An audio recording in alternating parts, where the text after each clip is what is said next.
यस्यावोत्तजनात्यजन्तुमन्येषु अविजादिपूर्णं संवेवकारसमनन्यलभ्यं लक्ष्मीदसुम्मं शरणं प्रपद्ये श्रीविष्णुचित्तकुलनन्दनकल्पवल्लीं श्रीरङ्गराजहरिचन्द्रयोगदिश्यां साक्षात्मां शरणं प्रपद्ये व्यामोदस्तराणि शरणाय मेने अस्मद्गुरोर्भगवतो सदैकसिन्धोः रामानुजस्य चरणौ शरणं प्रपद्ये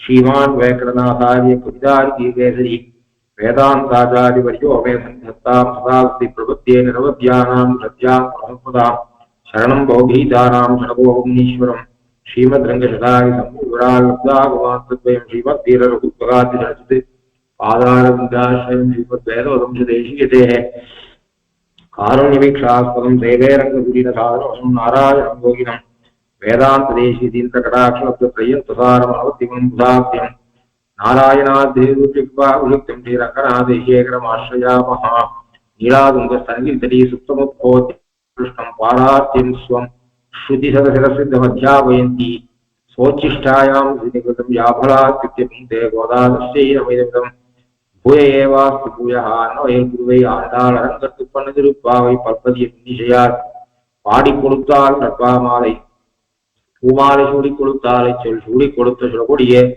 தொல்பாவை பாடியவள வல்ல பல்வளையாய் நாடி நீ வெங்கடவர்க்கென்னை விதி என்ற இம்மாற்றம் நாம் கடவா வண்ணமே நல்கே. இன்றைய பாசுரம் புள்ளின் வாய் வீண்டானை புல்லாவரத்தனை கிள்ளிக் களைந்தானை கீர்த்தி பாடி போய் பிள்ளைகள் எல்லாரும் பாவை கிளம்புக்கார் வெள்ளி எழுந்து வியாழ முழங்கிற்று புல்லும் சிலம்பினான் போதை கண்ணினாய் புள்ள குளிர குறைந்து நீராடாதே பள்ளி கிடத்தியோ பாவாய் நீ நன்னாளால் கள்ளந்தவிழ்ந்து கலந்தேனோர் பாவாய். வியாக்கியானம் பார்க்க வேண்டிய பாசுரம்.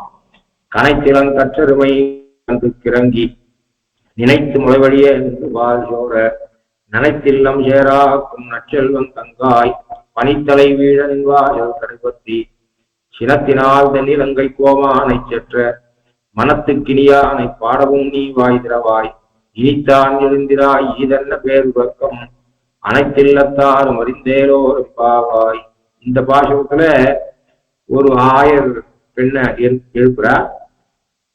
இவள் யார் என்று சொன்னால் ஒரு உயர்ந்த கைங்கரிய ஸ்ரீமானான ஒருவனுடைய தங்க.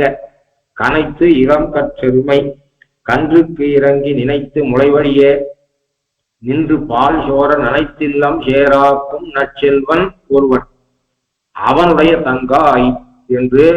அப்பாவால குழந்தைகளுக்கு பெருமை வரும், அம்மாவால வரும், கூட பிறந்தவாளாலையும் வரும். கூட பிறந்தவனை இட்டு அவனுடைய ராமனுடைய தங்க சூர்பனகன்ற மாதிரி இல்லை, கெட்ட பேரும் வரும் நல்ல பேரும் வரும்.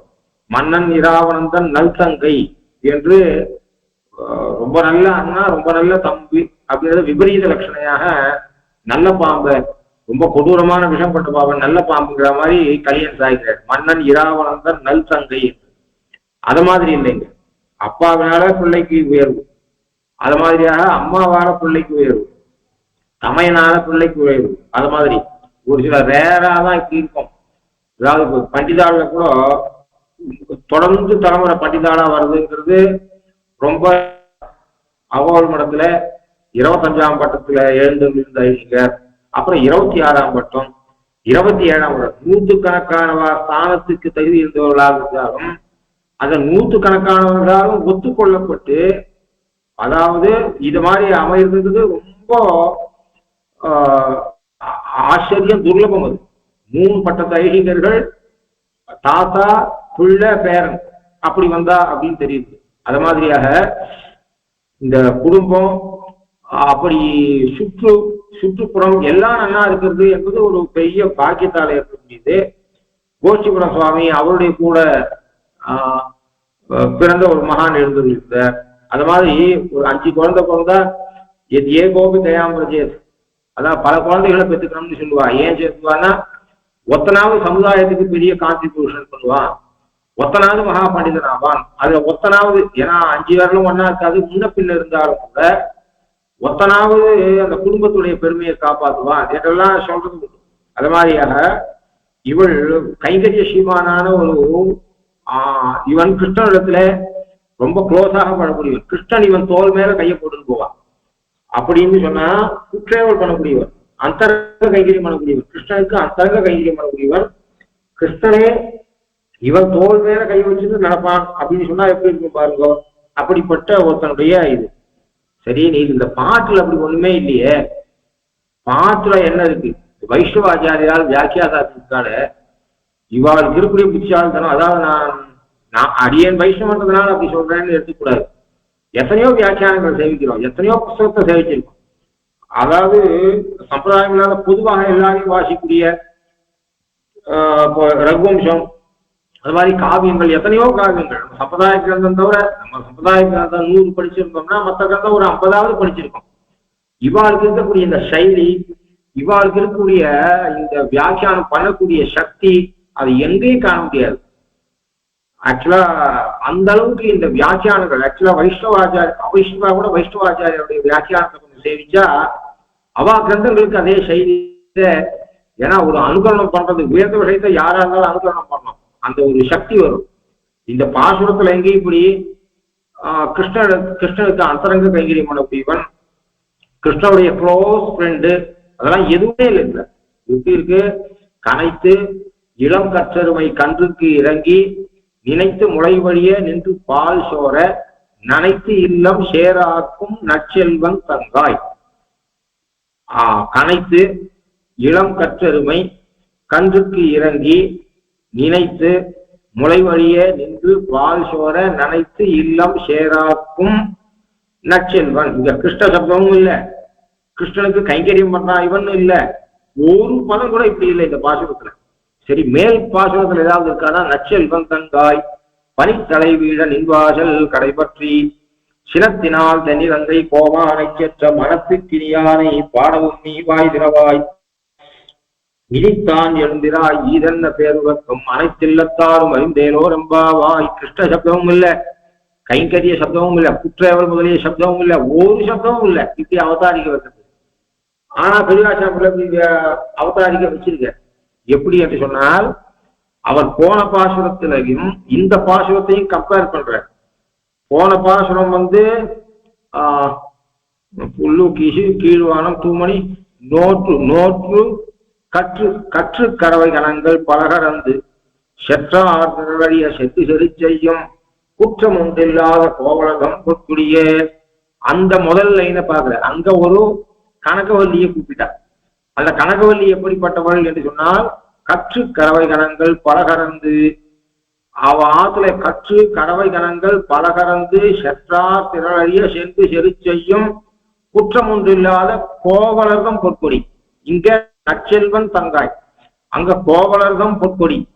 அங்க என்ன பண்ண, நாய்க்கு பசுவை பால் கறந்து அப்படி நாய்க்கு காரியம் பண்ணக்கூடிய வகுத்த நாயில தனக்கு வகுத்த செயலை, சாஸ்திர விதித்த செயலை பண்ணக்கூடியவருடைய பெண்ணே பொற்கொடியே என்று அந்த சப்தம். இங்க அங்க பசுவை டயத்துக்கு பால் கறந்துதான் அவனு தெரியுது. இந்த முதல் சப்தத்துல என்ன இருக்கு? பசுவுக்கு இவன் பால் கறக்கல, கண்ணு ஊட்டலாம் தெரியுது. ஏன்னா அந்த பசுவுக்கு இங்க கனைத்து இளம் கற்றருமை கன்றுக்கு இறங்கி நினைத்து முளைவழியே நின்று பால் சோர, அவன் டயத்துக்கு பாலை கறந்துட்டான்னு அந்த பாசுரத்துல இருக்கு. இவன் டயத்துக்கு பால் கறக்கலன்னு தெரியுது. ஏன் கறக்கலன்னு தெரியுது? டயத்துக்கு கண்ணுக்குட்டியை ஊட்ட விட்டு இவன் பாலை கறந்துட்டான்னு சொன்னா மடி வத்தி போயிருக்கும். அப்ப அது நினைத்து இல்லம் ஷேராக்க வேண்டிய அவசியம் இல்லை, தன் பாலால நினைத்து இல்லம் வேண்டிய அவசியம் இல்லை. அப்ப இவன் என்ன பண்றான்? டயத்துக்கு இவனுக்கு வகுத்த காரியத்தை இவன் வகுத்த நாழியில செய்யவில்லை என்பது தெரியுது. அதனால்தான் அது கனைத்து அப்படின்னா சப்தத்தை எழுப்புறது. பால் ஊட்டத்துக்கு கிராமத்துல இருந்து தெரியும்.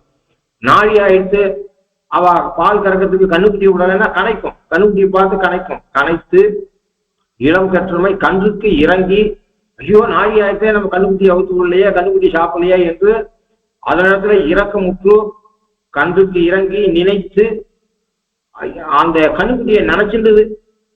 கேவலம் கண்ணுக்குட்டியை நினைச்சிருந்தது இல்ல, கண்ணுக்குட்டி சாப்பிடாம மாதிரி நினைச்சுக்கிறது.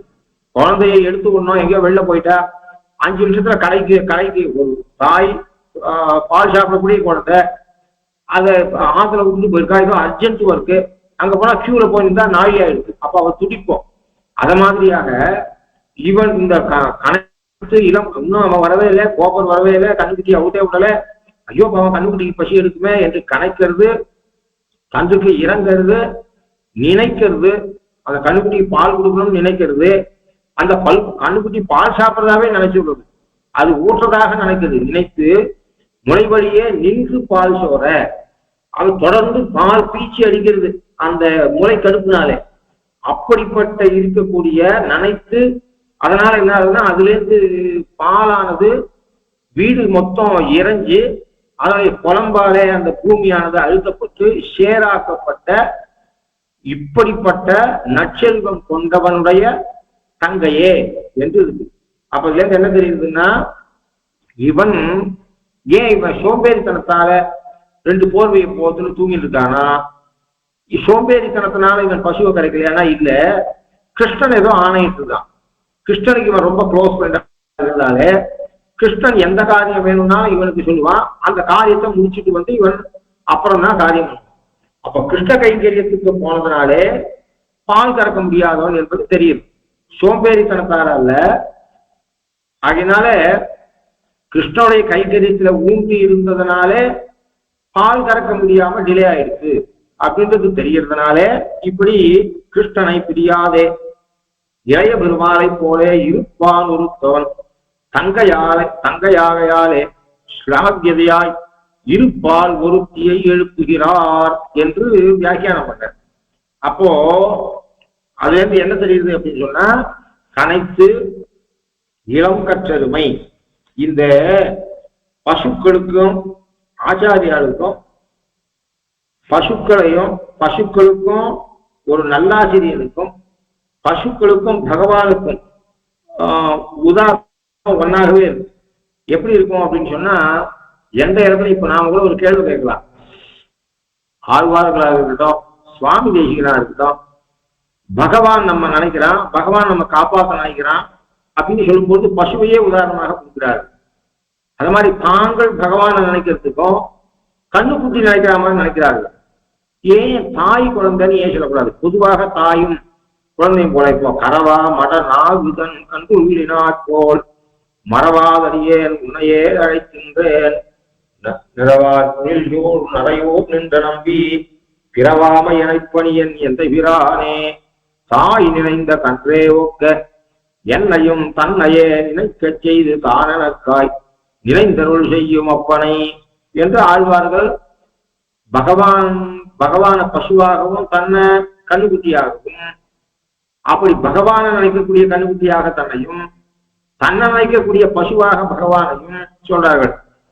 சுவாமி தேசிகனும் பரத்தும் புகழ்வரும் பைம்பொருள் வாய்த்திடும் பத்தகளாய் இறக்கின்றவர் கிவை உடைத்தால் அறமுள்ளதென்று இயம்பார் கரக்கும் கருப்புலை தேசிகர் கண்டனம் மயன்னி சுரக்கும் சுரபிகள் போல் சொருகின்றனர் சொல்ல முதே என்று ஏன் எல்லாரும் இவ பசு கண்ணுக்குட்டியே உதாரணமாக கொடுக்கிறார், தாயையும் குழந்தையும் உதாரணமாக கொடுக்கலாமே என்று ஒரு கேள்வி வருது. உணர்வு ஒன்றாக இருந்தாலும் பசுவுக்கும் கண்ணுக்குட்டிக்கும் தாய்க்கும் ஒரு பெண்ணுக்கும் அவருடைய குழந்தைக்கும் இருக்கக்கூடிய உணர்வு ஒன்றாக இருந்தாலும் கூட எடுத்துக்காட்டுல பசுவையும் கண்ணுக்குட்டியும் உதாரணமாக கொடுக்கிறது தான் உயர்ந்தது. ஏன்னு சொன்னால் இந்த இடத்துல அந்த பசுவும் அன்பினாலதான் கண்ணுக்குட்டிக்கு குழந்தை பால் கொடுக்குறது, தாயும் அன்பினாலதான் தரிக்கிறா, அன்பினாலதான் பால் ஊற்றுறா, சோறு ஊற்றுறா, தாளாற்றா, எல்லாம் பண்றா. பிரதிபலனை எதிர்பார்த்து இவளும் பண்றதில்லை அவளும் பண்றதில்லை. ஆனால் ஒரு கோணத்துல பார்த்தா தாய்க்கு கொஞ்சம் இவளுக்கு இவ செல்பிஷா பண்ணாட்டா கூட கொஞ்சம் பார்த்தா பசுவை விட உண்மையான ஒரு பெண் தாயா இருக்காரு அவங்களுக்கு கொஞ்சம் குறைவு தருது. என்ன தெரியுது அப்படின்னா, குழந்தை பிறக்கல போய் வேணா நினைக்கிறா, ஐயோ நமக்கு சந்ததி இல்லாத போறது, நம்முடைய குலம் விளங்குறதுக்கு ஒரு குழந்தை வேணும் என்று நினைக்கிறான். அப்ப குலம் விளங்க வேண்டும். அந்த பால் கொடுக்கும் போது அவள் அதையே சுயம் பிரயோஜனமா நினைச்சுக்கிறா. குழந்தைக்கு பால் கொடுக்கறதே தான் புருஷார்த்தம். இந்த பால் கொடுத்தா பின்னாடி அவனுக்கு சோறு போடுவான் அப்படிலாம் அவன் நினைக்கிறது இல்லை. ஆனாலும் குழந்தை பிறக்கிற வரை ஐயோ நம்ம குலம் விளங்குறோமே, நமக்கு வயசான காலத்துல யாருக்காவது வேணுமே, சந்ததியில் இருந்தா தானே வாழ்க்கை சுகமாக இருக்கும், இப்படிப்பட்ட எண்ணம் அவர்கிட்ட இருக்கு. அது மாதிரியாக இவளுக்கு எந்த ஒரு எதிர்பார்ப்பும் இல்லாத இவள் குழந்தையை காப்பாற்றினா கூட பிற்காலத்துல அந்த குழந்தையால சுகம் ஏற்படுறதுக்கு இவளுக்கு வாய்ப்பு இருக்கு. இவள் எதிர்பார்க்காட்டாலும் அந்த குழந்தையால் சுகம் ஏற்படும். ஈன்ற பொழுதில் பெரிதுவக்கும் தன்மகனை சான்றோன் என கேட்ட தாய் என்று சொல்றார். அடிய சொல்லும் போதே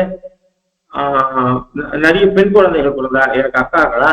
அப்புறம் எங்க அம்மா வந்து எனக்கு பிள்ளை வேணும் குடும்பம் ஏழ்மை இருக்குது, அதனால வாண்டாம் குழந்தைன்னு சொன்ன போது இல்ல இல்ல எனக்கு பிள்ளை குழந்தை வேணும், எனக்கே இன்னொரு கோத்திரக்காரன் கைங்கரியம் பண்ணணும். அதுக்குள்ள அவள் பரமச்சாவுக்கு பண்ற கைங்கரியத்தை பத்தி யோசிச்சா. ஏன்னா பெண் குழந்தையா இருந்தா பேரம் பண்ணுவான், அவன் இன்னொரு கோத்திரக்காரன் அப்படின்னு எதுக்கு சொல்றேன்னா, லோகத்துல இப்படிப்பட்ட எனக்கு தனக்குன்னு ஒரு குழந்தை வேணும், அவன் எனக்கு கடைசி காலத்துல என்னை காப்பாற்றணும். இது மாதிரியாக பால் கொடுக்கும் போது சாதம் போடும்போது அவன் நினைக்காட்டா கூட அப்படிப்பட்ட எண்ணமும் பிற்காலத்துல ஒருவேளை அவன் ஒரு பண்டிதனானான் ஏதோ ஒரு விஷயம் ஆனான்னு சொன்னா அதனால அவளுக்கு வாய்ப்பு இருக்கு. அவன் எதிர்பார்க்கிறானோ இல்லையோ ஒரு சில பலன் கிடைக்கிறதுக்கு வாய்ப்பு இருக்கு. ஆனா பசு விஷயத்துல ஈன்ற பொழுதில் பெரிதுவக்கும் தன்மகனை சான்றோட கேட்ட தாயாகவோ அல்லது கடைசி காலத்துல சந்ததி அபிவிருத்தி என்கிற எண்ணமோ, கடைசி காலத்துல நமக்கு புல்லு பொரிச்சுன்னு வந்து கொடுப்பா, உட்காந்த இடத்துல அந்த பசு பாட்டுக்கு மேய போறதில்லை, அது பாட்டுக்கு உட்காந்துட்டு கண்ணுக்குட்டி வெக்கலை கொண்டு வந்து போட போறதோ எதுவும் கிடையாது. அந்த விதத்துல தாயை விட பசு உயர்ந்தது. அதுக்காக தான் இதே உதாரணம் கொடுக்குற ஆழ்வார்களும் ஆச்சாரியாரும். ஆகையினால்தான் அப்படிப்பட்ட அந்த பசுவை கொடுக்கறதுக்கு காரணம் அது. அப்படிப்பட்ட பசு, அந்த பசு என்ன பண்ணுது, குழந்தைக்கு பால் கொடுக்கறதுனாலே அவன் வந்து கறக்கிறதுக்கு வரல, கண்ணுக்குட்டியை அவுத்து விடல, கண்ணுக்குட்டியை தூரந்து பார்க்கறது ஆச்சாரியாளா இருக்கோ அனைத்து. இவன் வந்து சிஷ்யன் வாசிக்கிறதுக்கு வரானோ இல்லையோ அவன் ரெடியா இருப்பான். அதே தாப்புனா சொல்லுவேன், பெத்தலபாக்கு கோஷ்டி ஆகி 1:30 மணி 2 மணிக்கு காலக்ஷேபம் ஆரம்பிச்சா சந்தியாவதனம் வரை காலக்ஷேபம் நடக்கும். அதுல சரியான ஆச்சு, பெத்தலபாக்கு கோஷ்டி ஆச்சு, நாம போனோம் வந்தோம். இன்னைக்கு என்னவோ தெரியல, ஐசிங்கர் வந்து ஆசனத்துல இல்லை, வெறும சிஷ்யால நம்ம உட்காந்துக்கோம். ஒரு நாள் நடந்தது கிடையாது. 7 வருஷ காலக்ஷேபத்துல எண்ணி ஒரு நாள் கூட நாம ரெடி ஐசிங்கர் ரெடி இல்லை காலக்ஷேபம் சொல்றதுக்குன்றதே இருக்காது. நமக்கு முன்னாடி அவர் எழுதிப்பார், அப்படி கொடுக்கணும் என்பதற்காக. அப்புறம் கனைத்து ஏன்டா அவன் வரல, அவன் ஏன்டா வரல, ஏன் நாய் அப்படின்னு வேற மிரட்டு வேற. அது மாதிரி ஏன் வர டயத்துக்கு, ஏன் வர டயத்துக்கு ஆரம்பிக்கணும் காலக்ஷேபத்தை அப்படின்னு. திருமேனி பாங்கு இல்லாத போதும் கனைத்து இளங்கற்கருமை கன்றுக்கு இறங்கி இவா கேட்கறது ஒண்ணுன்னா 4 ஒரு கேள்வி கேட்டா அந்த கேள்விக்கு பதில் தவிர 4 புது விஷயம் கிடைக்கும். கன்றுக்கு இறங்கி நினைத்து முளவழியே நின்று பால் சோர அப்படின்னு ஆச்சாரியாளுக்கு இப்படிப்பட்ட எண்ணம் இருக்கு. அவன் கேட்டதுக்கு மட்டும் பதில் சொல்லுவோம் அப்படின்ற எண்ணம் இல்லை. அவன் ஏதோ ஒரு கிரந்தம் வாசிக்க வந்தான், அதை மட்டும் சொல்லிட்டு மங்க சாது மலை பண்ணிடுவோன்ற எண்ணம் இருக்கிறது இல்லை. என்ன மேல மேல வந்து சொல்லி தரணும். அவன் கேட்கறவா சேயசோடு இருக்கணும். சிஷ்யாதிச்சே பராஜயம், நம்ம விட நம்ம கிட்ட வாசிக்கிறவா புத்திசாலிகளா இருக்கணும், அவா வால்மீகளா இருக்கணும் தான் நினைப்பு. அதனால அது மாதிரியாக இருக்கா. அப்படி இவன் விட்டுட்டு போனதுக்கு காரணம் என்ன அப்படின்னு சொன்னா, நனைத்தில்லம் சேராக்கும் நற்செல்வன், நனைத்தில்லம் சேராக்கும் செல்வன் தங்காய் என்று சொல்லலாம். நற்செல்வன் தங்காய் என்று எதுக்காக சொல்லணும் என்று சொன்னால், அவள் இன்னொன்னும் இதனால பகவத் கைங்கரியம் தவிர்க்க முடியாது இருக்கும் பொழுது கொஞ்சம் நம்முடைய கர்மானுஷ்டானங்கள் டிலே ஆகுது, தோஷம் இல்லை அப்படின்னு. அதுக்காக வேணும்ட்டு சந்தியாவத்தெல்லாம் விட்டுடக்கூடாது. இப்போ நாம தனி மனுஷனாக வாழறவன் டயத்துக்கு சந்தியாவந்தம் பண்ணிவிடலாம். கோவில கைங்கரியம் பண்றவா டயத்துக்கு சந்தியாவந்தம் பண்றது கஷ்டம். ஏன் அப்படின்னு சொன்னா, பகவத் கைங்கரியம் பிரதானமாயிருந்தவா விஷயத்துல நாம் ஆக்ஞா கைங்கரியத்துக்கு முரண்படாததான் அனுஜ்ஞா கைங்கரியத்தை பண்ணோம். ஆக்ஞா கைங்கரியம் என்று சொன்னால் பகவானால விதிக்கப்பட்ட கைங்கரியம். சாஸ்திரத்துல அகர்க சந்தியா உபாசீதா என்று ஆணையிடப்பட்ட கைங்கரியம். அதே சகஸ்ரநாமம் சொல்றோம், நாம சங்கீர்த்தனம் பண்றோம், ராமநாமா எழுதுறோம், இது மாதிரி பிரதட்சணம் பண்றோம், கோவிலுக்கு போய் பிரதட்சணம் பண்றது, இந்த காரியங்களுக்கு இது கண்டிப்பாக பண்ண வேண்டியதுதான். இதுவும் உயர்ந்த கைங்கரியம் தான், இதுவும் ஒரு கைங்கரியம் தான். ஆனால் சந்தியாவந்தன காலத்துல ராமநாமா எழுதக்கூடாது. சந்தியாவன காலத்துல பிரதட்சணம் பண்ணிட்டு கூடாது கோவில. அப்ப சந்தியா காலத்துல அதை பண்ணணும். அப்போ ஏன் சந்தியாவனத்தை பண்ணிட்டு பிரதட்சணம் பண்ணணும். அதனாலதான் ஆத்துல காலக்ஷேபம் சொல்லும் போது என்ன காலக்ஷேபம் சொல்லிட்டே இருப்பா. 6 மணி ஆச்சுன்னா காலக்ஷேபத்தை நிறுத்திட்டு சந்தியாவனத்தை பண்ணிட்டு அப்புறம் காலக்ஷேபத்தை தொடர்றது அப்படின்னு சொல்றோம். ஏன்னு சொன்னா அந்த காலத்துல பண்ண வேண்டிய நியமம் இருக்கு. அதனால அந்த நித்திய கர்மானுஷ்டானங்களை ஆக்ஞா கைகரியங்களை அவசியம் அந்த காலத்துல பண்ணணும். ஆனால் அதுக்கு முரண்பாடு இல்லாம அனுஜ்ஞா கைகரியங்களை பண்ணலாம். ஒரு சில டயத்துல என்ன ஆகும் அப்படின்னா, இப்ப கோவில்ல பாராயணம் பண்றாங்க. பாராயணம் பண்ணும்போதுன்னா பெருமாள் புறப்பாடு ஆயிடுச்சு. தேர் ரதோத்சவம் தேர் நிலைக்கு வரல. மற்ற உற்சவம்னா ஓரளவுக்கு 1 மணி நேரம் 2 மணி நேரம் பெருமாள் ஆஸ்தானத்துக்கு எழுந்துருவேன்னு சொல்லலாம். ஏதோ ஒரு காரணத்தினால டிலே ஆயிடுச்சு. அப்போ சந்தியாவன காலம் ஏதோ ஒன்று வந்துருது. பாராயணத்துக்கு ஆத்துக்கு வந்துடக்கூடாது, சேவா காலம் மண்டலத்துக்கு ஆத்துக்கு வரக்கூடாது. அது அபச்சாரமா. அது மாதிரி விஷயத்துல என்ன ஆகுது அப்படின்னா, ஆனா அதுக்காக இந்த ஆக்ஞா கைங்கரியத்துல விட்டுறவும் கூடாது.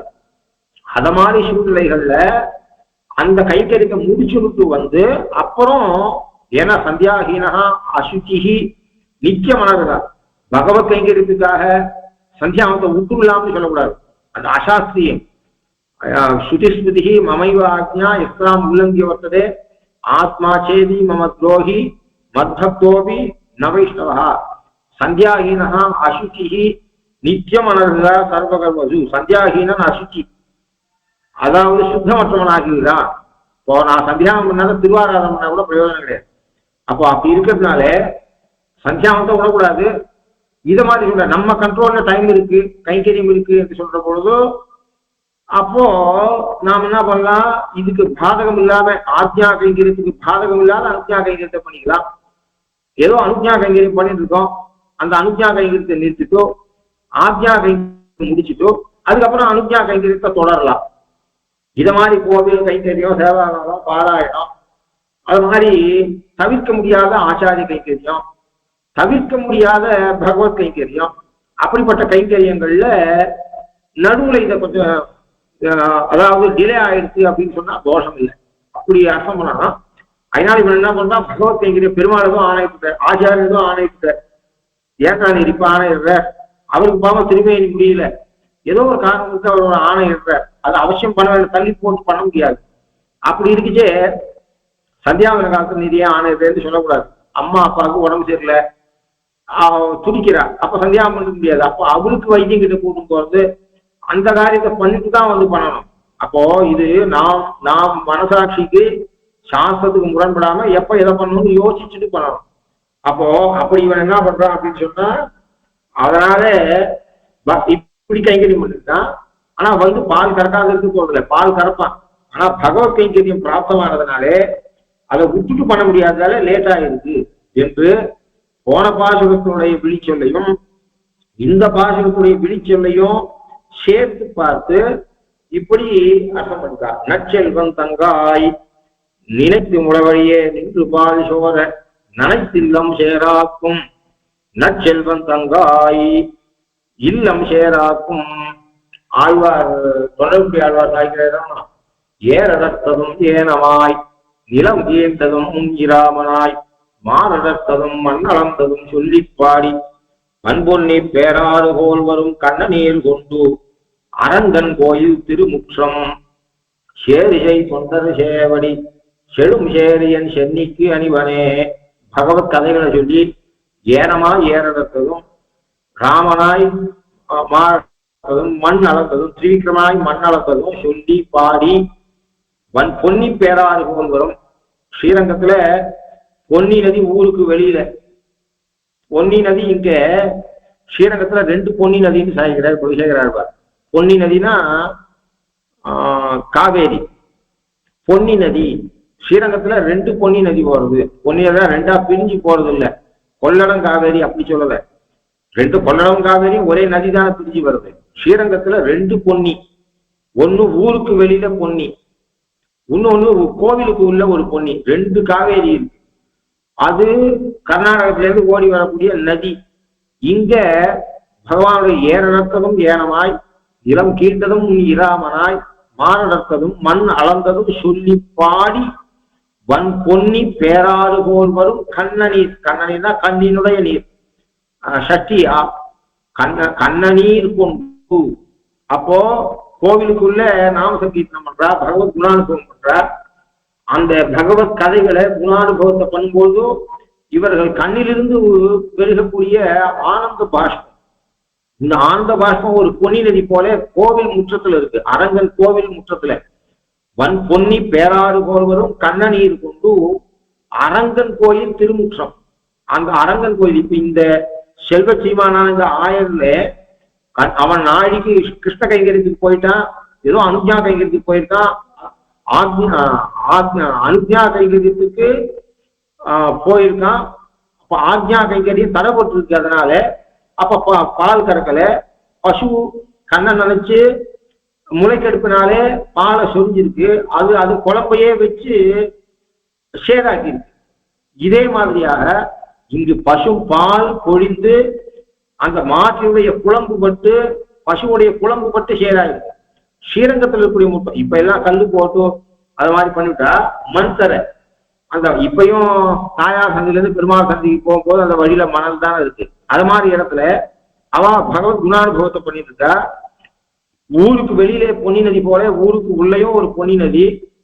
இந்த பொன்னி நதியானது பக்தருடைய கண்ணிலிருந்து குடகுமலையிலிருந்து தோன்றின பொன்னி நதி இல்லை, இது பக்தருடைய கண்ணிலிருந்து தோன்றின பொன்னி நதி. அந்த பொன்னி நதியில இவர்கள் கால் போட்டு குதிக்கிறார். படுகுற்றமாய் பரவாதார் பொய்மா பூங்கொழில் பொய்கை முதலை சிறைப்பட்டு நின்ன கைமாவு கருள் செய்த கார்முகில் போல் வண்ணன் கண்ணன் எம்மானை சொல்லி பாடி எழுந்தும் பறந்தும் துள்ளாதார் தம்மால் கருவம் சொல்லி தங்கடல் வட்ட துள்ளிரேன்னு 10 பாசத்துல சாய்க்கிறீர்கள். குதிச்சு அதுல ஆட்டமேவி அளந்தழைத்து அயர்வையும் மெய்யடியார்கள் என்று சொல்ற ரீதியில வன்புண்ணி பேராறு போல் வரும் கண்ணநீர் கொண்டு அரங்கன் கோயில் திருமுற்றம் சேர் செய். பகவானுடைய கோயிலுக்குள்ளே இருக்கக்கூடிய திருமுற்றத்தை சேராக்கக்கூடிய அரங்கன் கோயில் திருமுற்றம் சேரு செய் தொண்டர் சேவடி செழும் சென்னிய செழும் சேரு. அது சேரு என்று பார்க்கல, பாகவதாவுடைய திருவடி பட்டதுனாலே பாகவதாவுடைய கண்ணீர் பத்துக்குனாலே செழும் சேரு. உத்கிருஷ்டமான அந்த சேரை என் சென்னிக்கு அணிவனே. என்னுடைய கிரீடம் இருக்கக்கூடிய கிரீடத்தை கழித்து அந்த சேரை நான் என் தலையிலே சேர்த்துக் கொள்வேன் என்று குலசேகராழ்வார் சாட்சி ரீதியிலே இங்கு கணக்கிலங் கற்றருமை கண்டு கிறங்கி நினைத்து முளவழியே நின்று பால் சோர நனைத்தில்லம் சேராக்கும். இந்த ஆண்டாளுடைய பாசுரத்தை ஆழ்வாருடைய பாசுரத்தை அங்கங்க கம்பன் எடுத்து கையாளலாம் தன்னுடைய கிரந்தத்துல. இந்த பாசுரம் கனைத்திலங் கற்றருமை கன்று கிறங்கி நினைத்து முளவழியே நின்று பால் சோர நனைத்தில்லம் சேராக்கும் என்பதை கொண்டு போய் கம்பராமாயணத்துல நாட்டு படத்தை வைக்கலாம். சேருண்ட உண்கராரில் திரிகின்ற செங்காலன்னம் மாறுண்ட நளினப்பள்ளி வளர்த்திய மழை பிள்ளை காலுண்ட சேற்று மேதி கன்று கண்புள்ளி கனைப்பச்சேர்ந்த பாலுண்டு துயிலம் பச்சை தேரை தாளாட்டும் பண்ணை வயல்களை வர்ணிக்கிறான். அங்க அயோத்தியில் இருக்கக்கூடிய பெண்கள் கயல் மீன் சேல் என்று சொல்லக்கூடிய ஒரு ஜாதியை சேர்ந்த அந்த மீனுடைய கண்ணை ஒத்த கண்ணையுடைய பெண்கள், அவர்களுடைய நடை உயர்ந்தது. அந்த நடையை தானும் கற்றுக்கொள்ள வேண்டும் என்று ஆசைப்பட்ட அன்னங்கள், வயல்வெளியில இருக்கக்கூடிய அன்னங்கள். அந்த அன்னங்கள் என்ன பண்றது, வயல்வெளியில இருக்கக்கூடிய வயலிலே ஸ்ரீரங்கத்தை போல சென்னல் பயிர்களோடு தாமரையும் வளர்ந்திருக்கிறது. அந்த தாமரை மலர்களிலே தன்னுடைய குஞ்சுகளை பண்ணிவிட்டு அந்த வயல்வெளியில இருக்கக்கூடிய வரப்புகளிலே அந்த நடைப்பயிற்சி பயிர்கள், அதாவது அந்த அயோத்தி பெண்களுடைய நடையை போல தாமும் நடையை கற்றுக்க வேண்டும் என்று பயிற்சி பண்ணி கொண்டிருக்கு. அப்ப பக்கத்துல இருந்த ஒரு குட்டையில ஒரு மேதி, அதாவது எருமையானது குளித்து விட்டு தன்னுடைய குழந்தைய நினைச்சுக்கிறது. பால் ஊட்ட வேண்டிய நாய் வந்துட்டு நாம பால் ஊட்டாதான் இங்க இருக்குமே அப்படின்னு நினைச்சு கொண்டு அந்த குட்டையிலே மூழ்கி இருந்த அந்த எருமையானது, லோகத்துல பொதுவா எருமை எருமையே அப்படின்னு சொல்றோம், நடுவோடுல அது பாட்டு இருக்கும், மழை பெஞ்சாலும் அப்படியே இருந்துருக்கும். பசுவுக்கு இருக்கக்கூடிய சுறுசுறுப்பு தான் எருமைக்கு கிடையாது. அதெல்லாம் சோம்பேறியா இருக்குன்னா அதை எருமையே அப்படின்னு வைக்கிறோம். ஆனால் இப்படி எதுலையுமே நிதானமாக நடக்கக்கூடிய, மழை வெயில பொருட்படுத்தாத அந்த எருமை கூட என்ன பண்றது, தன் குழந்தைக்கு பால் கொடுக்க வேண்டும் என்கிற காலம் வந்த உடனே அந்த குட்டையிலிருந்து வேகமாக எழுந்து கொண்டு தன்னுடைய கொட்டகையை நோக்கி வேகமா ஓடுறது, பசுக்கள் போற வேகத்துல போறது. அப்ப அந்த கண்ணுக்குட்டியை நினைச்சு கண்ணுக்குட்டியை நினைச்சு இவா வரப்புல அன்னங்கள் நடைபயிற்சி பண்ணிட்டு இருக்கு. அதனுடைய குட்டிகள் தாமரையில தூங்கி இருக்கும் போது அதுங்களுக்கு இவா ரொம்ப நாளி இவா என்னென்னவோ இந்த அன்னங்கள் பிராக்டிஸ் பண்ணி பார்க்கறது, அயோத்தி பெண்களுடைய நடைக்கு ஒத்து வரல, ரிஹர்சல் பண்ணிட்டே இருக்கு. அதனால என்ன பண்றது, கொஞ்சம் அந்த குட்டிகளுக்கு கொஞ்சம் காலம் மறந்துட்டான். அந்த அன்ன குஞ்சுகளுக்கு பசி வந்துடுது, அது கத்துறது, அது கத்தி வாயை திறக்கிறது, அம்மா பால் கொடுப்பாரா அப்படின்னு வாயை திறக்கிறது அந்த அன்ன பட்சிகள். அந்த நாள கண்ணுக்குட்டியை நினைச்சிட்டு வேகமா நடந்து போகக்கூடிய இந்த எருமைகளுடைய காம்பிலிருந்து நினைச்சிட்டதுனால பால் சொல்லிடுது. இந்த பால் அந்த அன்ன குஞ்சுகளுடைய வாயில விட அது அம்மா தான் பால் கொடுத்துதான் நினைச்சிட்டு சாப்பிடுறது. இப்படி பால் கிடைச்சிருச்சு, அம்மா கொடுத்தாதான் எங்கேருந்து வாயில பால் கொடுக்குதுன்னு தெரியல, பாலை குடிச்சிருச்சு. உடனே தவளைகள் எல்லாம் கத்துறது, அந்த வயல்ல தாலாட்டு பாடுற மாதிரி இருக்கவே தூங்குறது. பால் கொடுக்காதே இந்த அன்னங்களுக்கு காரியமாயிட்டு அது இன்னும் நடைபயிற்சி பண்ணிருக்கு என்று சொல்றாங்க. அப்ப அந்த இடத்துல இதுல இருந்து அவன் சூச்சிப்பிக்கிறது ஒண்ணு ஏற்கனவே நாம பார்த்தோமே, இதை சுருக்கமா சொல்லிடுறேன். அவன் எந்த அளவுக்கு கவிநயம் பண்ணுவான்னா, இயற்கையை வர்ணிக்கும் போது கூட ராமாயண கதை அதுல பதிக்கிறான் கம்பநாட்டா இருப்பான். ராமே ராஜ்யம் பிதுரபிமதம் முன்பாசத்துல இதுல சொன்னேன். அதாவது அவங்க கேள்வி கேட்கிறா, விக்னம் வந்தா என்ன பண்றது, ராம பட்டாபிஷேகத்துக்கே விக்னம் வருது அப்படின்னு சொல்ற இடத்துல மாயனை மண்ணு வடவதையில அவதாரிக்கு சொன்னேன். ராமே ராஜ்யம் பிதுரபிமதம் சம்மதஞ்ச பிரஜானாம் மாதா பௌரே ததிக வரதே சத்யவாதி ததௌச்சா சிந்தாதீத சமஜிதா பாதுகாத்யாபிஷேகா துர்விஜான சூதையோ தெய்வமத்திர பிரமாணம் என்று பாதுகாக்கிற சாட்சியர ஏற்கனவே அந்த பாதுகாக்கிற ஸ்லோகமும் இந்த கம்பநாட்டாளுடைய ஸ்லோகமும் பாசுரமும் ஒன்னா இருக்கு. அப்ப என்ன சொல்றான், ஒரு எரும மாடு மடி, அதுல பால் கும்பி இருக்கு. இதை பார்த்தா அவன் என்ன பண்ணுவான், இந்த மடியில் இருக்க பால் யாருக்கிட்ட போகும்னு நினைக்கலாம். ஒன்னும் அந்த எருமை கண்ணுக்குட்டி வாயில போகணும், இல்லை என்று சொன்னால் அந்த எருமைக்கு யார் ஓனரோ அவன் அதை கறந்து விற்கணும், இல்ல அவன் கொண்டாட்டி பசங்கள் சாப்பிடணும். ஒரு எருமை மடியில் இருக்கக்கூடிய பால் ஒன்னு அதனுடைய ஓனராலே அனுபவிக்கப்படும், அல்லது அதனுடைய கன்றுகளாலே அனுபவிக்கப்படும். ஆனால் இப்ப என்ன ஆச்சுன்னா, இந்த அயோத்தியில தன்னுடைய கண்ணுக்குட்டியை நினைச்சிட்டு ஓடக்கூடிய அந்த எருமையுடைய பால் கண்ணுக்குட்டிக்கும் போகல, அதனுடைய ஓனருக்கும் போல அந்த குஞ்சு வாயிலே போச்சு.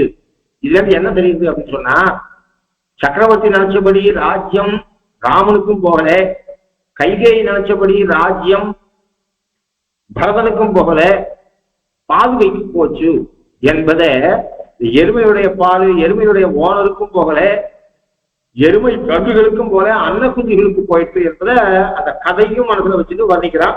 அங்க இவன் என்ன பண்றான், காந்த சேற்று மேதி கண்குள்ளி கனைப்ப, கன்று உள்ளி நினைத்து முளை வழியே நின்று பால் சோர, இந்த ஆண்டாள் பதத்தை அப்படியே பயன்படுத்துறான். கண்குள்ளி கனைப்ப சேர்ந்த என்று சொல்றான், நினைத்து முளை வழியே நின்று பால் சோர, பாலின் விதியாலே அகத்திலே பால் வெள்ளம், புறத்தே பனி வெள்ளம், மனதிலே மால் வெள்ளம் என்று சொல்ற. அழகா பெரியாச்சா படத்துல 3 வெள்ளம், முன்னீர் ஞானம் படைத்த முகில்வண்ணனேன்னு சொல்ற மாதிரியாக அகத்திலே பால் வெள்ளம். இப்படி அவங்க கிருஷ்ணனுடைய கைகளுக்கு போயிட்டான், நாய்க்கு வந்து பால் கறக்கல, அதனாலே பால் சொல்லிய அதனுடைய குழம்பு கொடுத்து இந்த பெண்ணுடைய வீட்டுக்கு அகத்திலே பால் வெள்ளம் இருக்கு. புறத்தே நாங்கள் பனிவிழ எங்கள் தலையிலே பனி வெள்ளம், மனதிலே மால் வெள்ளம், அதாவது ஹிருதயத்துல கிருஷ்ணனுடைய வியாமோகம் என்று சொல்லக்கூடிய வெள்ளம். அப்படிப்பட்ட நிலையிலே நாங்க இருக்கோம், நீ அவசியம் வந்து கதவை திறக்க வேண்டும். அப்படிப்பட்ட நற்செல்வன் தங்காய் நனைத்தெல்லாம் சேராக்கும் நற்செல்வன் தங்காய். நற்செல்வன் நன்மை என்கிற இந்த அடைமொழியானது செல்வத்திற்கு அன்வைத்து அப்புறம்தான் செல்வன் இடத்துல அன்வைக்கும். நேரம் மகாசுந்தரகா மிகுந்த அழகன் அப்படின்னு சொன்னா அந்த மிகுதி எதுல அன்வைக்கும்? அழகு அன்வைக்கும். மகத்துவம் சௌந்தரியத்தில் தான் அன்வைக்கும். மகாபிராஜ்யா விபீஷணோ மகாபிராஜ்யா அப்படின்னு சொன்னா அந்த மகத்துவம் என்று சொல்லக்கூடிய விசேஷம் பெருமை அப்படின்ட்டு அது அவருடைய அறிவில தான் அன்வைக்கிறது. மகாசுந்தரகா மகாபிராஜ்யா முதலிய இடங்கள்ல மிகுந்த அறிவாளி அப்படின்னா மிகுந்த அறிவாளினா அந்த அறிவாளி நிறைய பேர் இருக்கான்னு சொல்லுறது. அறிவாளிகளுடைய மிகுதியை சொல்லல, அறிவினுடைய மிகுதி. மிகுந்த அறிவை உடையவன். அப்போ மிகுதி எதுல அன்வைக்கிறது? அறிவில் அன்வைக்கிறது, அறிவாளியில அன்வைக்கிறது இல்ல. மிகுந்த அழகு அந்த அழகை உடையவன் அர்த்தம். அந்த மாதிரியாக நற்செல்வன் இப்படிப்பட்ட நற்செல்வத்தில் அன்வைச்சு அதுக்கு மேல அவனுக்கு அன்வைக்குது. இப்ப நற்செல்வம்னா என்ன? பாசுரத்துல எல்லா இடத்துலயுமே என்ன பண்றா? செல்வம்ங்கிற சப்தத்துக்கு முன்னாடி நீங்காத செல்வம், நற்செல்வம் என்று இவள் அடைமொழியிட்டே செல்வத்தை சொல்றார். அப்போ நற்செல்வம் தங்காய் அப்படின்னா தீய செல்வம் கொண்டவனுடைய தங்கை இருந்துச்சு, நல்ல செல்வம் கொண்டவனுடைய தங்கை. அப்போ இவன் நல்ல பையனா, லோகத்துல கெட்ட பையன் 4 பேர் இருந்தாதான் இவன் நல்ல, லோகத்துல இருக்க பசங்க மொத்தம் நல்ல பையனா இருந்தா இவன் நல்ல பையனே சொல்ல முடியாது. அப்போ கெட்ட செல்வமும் ஒண்ணு இருந்தாதான் நல்ல செல்வமும் ஒண்ணு சொல்ல முடியும். அந்த மாதிரி நீங்காத செல்வம் நிறைந்து. அப்போ அந்த பாசுரத்துல கூட என்ன சொல்லணும்னா நீங்காத செல்வம் நிறைந்து என்று சொல்ற. செங்கன் திருமுகத்தை செல்வ திருமாலால் எங்கும் திருவருள் பெற்று என்று சொல்றார். அப்போ எங்கும் திருவருள் பெற்றுனா ஒரு இடத்துல மட்டும் திருவருள் பெற்றவர்கள் இருக்கிறார்கள் என்று அர்த்தம். நற்செல்வம் என்று சொன்னால் தீய செல்வம் இருக்கு என்று அர்த்தம். நீங்காத செல்வம் நிறைந்து என்று சொன்னால் நீங்கிற செல்வம் இருக்கு என்று அர்த்தம். பாசுரத்தெல்லாம் ரொம்ப ரசமா பார்க்கணும் சப்தத்தை. அப்போ நீங்காத செல்வம் நிறைந்து என்று சொன்னால் நீங்கிற செல்வம் ஒண்ணு இருக்கணும். நீங்கிற செல்வம் இது லோகத்திற்குரிய ஐஸ்வர்யம். வள்ளுவர் சொன்னார், அதாவது நிலையாமை என்று அதிகாரத்துல வள்ளுவன் சொன்னா அழகான உதாரணம். கூத்தாட்டு குழாத்தற்றே பெருஞ்செல்வம் போக்கும் அது விழிந்தற்று எப்படி சொன்னார். கூத்தாடுறதுக்கு கிராமத்துல மகாபாரத கூத்து நடக்கும். கூத்தாடுறதுக்கு ஜனங்கள் வரும். கூத்தாடுறதுக்கு ஜனங்கள் எப்படி வரும்? அவன் ராத்திரி 8 மணிக்கு கூத்த ஆரம்பிச்சாங்கன்னா மத்த நாள் காத்தால 8 மணி வரைக்கும் கூத்து நடக்கும். அது மாதிரி பெரிய கிராமமா இருந்தா 18 நாள் பாரத கூத்து நடக்கும். அந்த கூத்துக்கு ஜனங்கள் என்ன, தாளக்கட்டு முதல்ல தாளக்கட்டு போடும்போது 50 பேர் இருப்பார்.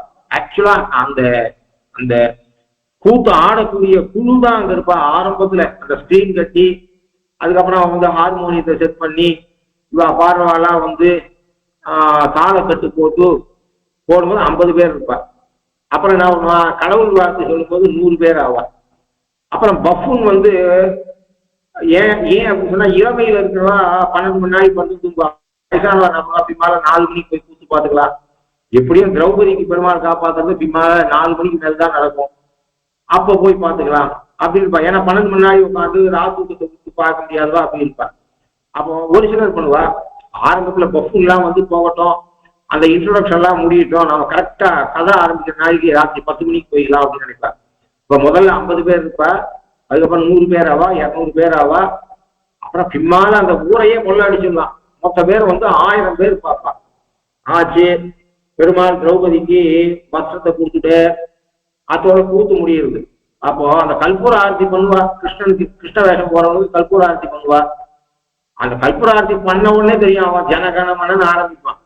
ஜனகணமனன்னு சொன்ன போது அது கடைசியில ஜெயஹே சொல்றதுக்கு அங்க யாருக்கும் இருக்க மாட்டார். அந்த ஆக்டர்ஸ் மட்டும்தான் ஜெயஹே ஜெயஹே ஜெயஹேன்னு சொல்லுவான். ஏன்னா எல்லாரும் கலையும் போயிடுவான். இதை உதாரணமா கொடுக்குறான். இப்பணம் தெற்கூத்துக்கு பணம் எப்படி ஜனங்கள் எப்படி சேர்றாங்கன்னா முதல்ல 50 பேர், அப்புறம் 100 பேர், அப்புறம் 2000 பேர் வந்து சேர்றாங்க. அப்ப கொஞ்சம் கொஞ்சமா பணம் சேர்றது. 5 மணி நேரம் பணம் சேர்றது. ஆனால் கிளம்பி போகும்போது ஜனகணமனன்னு சொன்னோம்னா எல்லாரும் ஆத்துக்கு போயிடுறாங்க. அதுல இருந்து என்ன தெரியுதுன்னா, ஒரு க்ஷணத்தை நான் 30 வருஷம் கஷ்டப்பட்டு 2 கோடி ரூபாய் சம்பாதிச்சேன்னு சொன்னா, அப்பா நீ நினைச்சுக்காத, 30 வருஷம் அந்த பணம் உங்ககிட்ட கொஞ்சம் கொஞ்சமா தான் உன்னை விட்டு கையை விட்டு போகும்னு நினைச்சுக்காத, 30 செகண்ட்ல நீ தெருவுக்கு வந்து நிக்கலாம் என்று சொல்றான். கூத்துக்கு ஜனம் வரா மாதிரி எப்படி பணம் வருமோ, கூத்தை பார்த்துட்டு எழுந்து போற ஜனங்கள் எப்படி ஒண்ணு எழுந்து போயிடுமோ அப்படி உன் பணம் உன்னை விட்டு போயிடும். அப்ப அது நீங்கக்கூடிய செல்வம் அதனால அறத்தோடு வாழப்பாரு, அறத்தால் வருவதே இன்பம், தர்மத்தினாலேதான் இன்பம் பெற முடியும். தர்ம வழியிலே நடக்கிறவன் எவ்வளவு கஷ்டம் இருந்தாலும் அவன் மனசுல சந்தோஷம் இருக்கும். ஏன்னா நாம தர்ம வழியில நடந்துட்டு இருக்கோம் என்கிற சந்தோஷமே போறோம். அதனால பகவான மனசுல வச்சிருக்கவாளுக்கு எப்பயும் ஒரு சந்தோஷம் மனசுல இருக்கும். ஆகையினாலே இந்த நிலையாமை நினைத்துப்பாரு, அறத்தோடு நிற்கப்பாரு, அறத்தினாலே இன்பம் தூக்கப்பாரு அப்படின்னு அவன் சொல்றான். அது மாதிரி நற்செல்வம், அப்ப நீங்கக்கூடிய செல்வம், நீங்காத செல்வம் நிறைந்து, நீங்காத செல்வம்னா பகவத் கைங்கரியம் தான். நீராட்டம், இந்த நீராட்டம் என்கிற சொல்லாலேயும் பறை என்கிற சொல்லாலேயும் இவள் எதை சொல்றாலோ அதுதான் நீங்காத செல்வம். அத மாதிரியாக இந்த நற்செல்வம் என்று சொன்னால் தீய செல்வம் என்று உண்டு. அப்ப நற்செல்வம் என்பது கைங்கரியம் தான். அப்போ அந்த நற்செல்வம் தங்காய், அப்ப அதாவது யாரு திருடுவாளோ என்ன பண்றது, தூக்கத்தை கெடுக்கக்கூடிய செல்வம் இல்லை. அதாவது கைங்கரிய ஸ்ரீ என்கிற செல்வம். யார் யாரெல்லாம் அப்படி சொல்றாருன்னா, லக்ஷ்மணோ லக்ஷ்மி சம்பன்னா, ராஜ்யத்தை இழந்தான் தமையன். இவனை யாரும் ராஜ்யத்தை எடுக்க சொல்லல.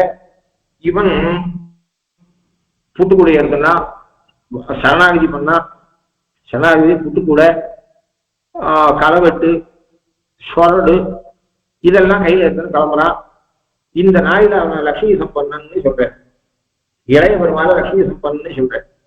அப்போ ஃப்ரெஷ்ஷா சரணாகதி பண்ணி கைங்கரிய பிராப்தி ஆன உடனே அவனை நாட்டை இழந்திருக்கிறான். ஆனா ராஜ்யம் இழந்தான் ஒருவன், ராஜ்யம் பெற்றான் ஒருவன் என்று எழுதின பிரிவாச்சாமில்ல. ராஜ்யத்தை இழந்தான் ஒருவன் யாரு? ராமன். ராஜ்யத்தை பெற்றான் ஒருவன் யாரு? கிங்கரத்வாதி ராஜ்யம் என்ற ரகசிய திரைகாரத்தை சொன்ன ரீதியில குற்றேவல் செய்தல் என்கிற ராஜ்யத்துக்கு முடிசூடப்பட்டது. இளைய பெருமாள் ஒரு முடிசூடினான், முடி துறந்தான் ராமன், முடிசூடினான் இலக்குவன். அவன் இழந்தது அயோத்தியா ராஜ்யம், இவன் பெற்றது கைங்கரிய சாம்ராஜ்யம் என்று சொன்னான். அவனும் முடிசூடினான் பெட்டர் என்ன சொன்னா, குணத்துக்கு, அதாவது பட்டாபிஷேகத்தை இழந்தான், குணங்கள் குணப்பட்டாபிஷேகத்தை பெற்றான். இப்போ பெருமாளுக்கு கணக்கு யுவராஜ பட்டாபிஷேகம் நடந்தா அவன் இவ்வளவு பெரிய குணவான் என்றது தெரிஞ்சுக்காத போயிருக்கும். அப்படி லக்ஷ்மணோ லக்ஷ்மி சம்பனா சரணாகதி பண்ணி ஃப்ரெஷ்ஷா, அப்ப சரணாகதி பண்ணி முடிச்சிருக்கான். கூடவா அப்படின்னு சொல்லிட்டு பகவான் ஒத்துக்கிட்ட, புட்டுக்கூடை எடுத்துட்டான், சோழலை எடுத்துட்டான், களவெட்டு எடுத்துட்டான், கிளம்புறான். அவனை லட்சுமி சம்பன்னா அப்படின்னு சொன்னேன். அப்ப சரணாகதி பண்ணி கைங்கரிய பிராப்தி உத்தரகிருத்தியம் அவனுக்கு ஆரம்பிச்சிருக்கு. அந்த நாயில் இருக்கணும் லட்சுமி சம்பன்னு சொன்னேன். சது நாகவர ஸ்ரீமான், சது நாகவரஹா ஸ்ரீமான். இத்தனை நாளா நானே பார்த்துக்கிறேன், இது ஒரு நீர் குழு, நான் காலால நசிக்கிடுவேன், எனக்கு நிறைய பேர் இருக்காங்க காப்பாற்றுறதுக்கு, இவ்வளவு ஜாதி யானைகள் என்னை பிடிச்சி இழுக்கிறது அப்படின்ற வரை அவன் ஸ்வப்பிரயத்னத்தாலே பண்ணிட்டு வரை அவன் ஸ்ரீமான் இல்லை. இல்ல இனிமேல் பெருமாள் சரணாகதி பண்ணித்தான் ஆகணும் என்று அவன் நினைச்ச க்ஷணத்துல சரணாகதி பண்ண எண்ணம் வந்த போது அவனை ஸ்ரீமான் என்று சொல்றேன். அவன் யானைகளுக்கு தலைவன், அவன் தான் அந்த யானைகளை லீட் பண்ணுவான். அவனுக்கு பின்னாடிதான் நூற்றுக்கணக்கான ஆயிரக்கணக்கான யானைகள் வரும். அப்படி ஒரு பெரிய தலைவன், யானை தலைவனா இருந்த கஜேந்திரன் போது கஷ்டத்துல மாட்டிக்காது இருந்த போது அவனுக்கு ஸ்ரீமான்ற பதப்பிரயோகம் அல்ல. அப்புறம் இந்த கூட இருக்கக்கூடிய யானைகள் தான் தன்னை காப்பாற்றணும் என்று அவன் நினைச்ச போது அவனை ஸ்ரீமான்னு சொல்லல. சொப்பிரயத்னத்தால அது நீர்ப்பு என்று நினைச்சவரை இவனை ஸ்ரீமான் என்று சொல்லல. இனிமேல் நாம சரணாகதி பண்ணணும் பகவானத்துல அப்படிங்கிற எண்ணம் வந்தவனே அவனை ஸ்ரீமான் என்று சொல்றேன். அவனும் பாருவா ஒருத்தர் சொல்றா, உத்தராத்துல சாத்தம் வந்தது, தகப்பனாருடைய சாத்தம். இந்த காலம் மாடியில நிறைய சிஸ்டால் இருக்கா, உள்ளூர்லயே நிறைய சிஸ்டால் இருக்கா. நிமந்திரத்துக்கு இப்பெல்லாம் 3 பேர் வச்சு பண்ண வேண்டியதுல 1 பேர் 2 பேரை வச்சு பண்றோம்.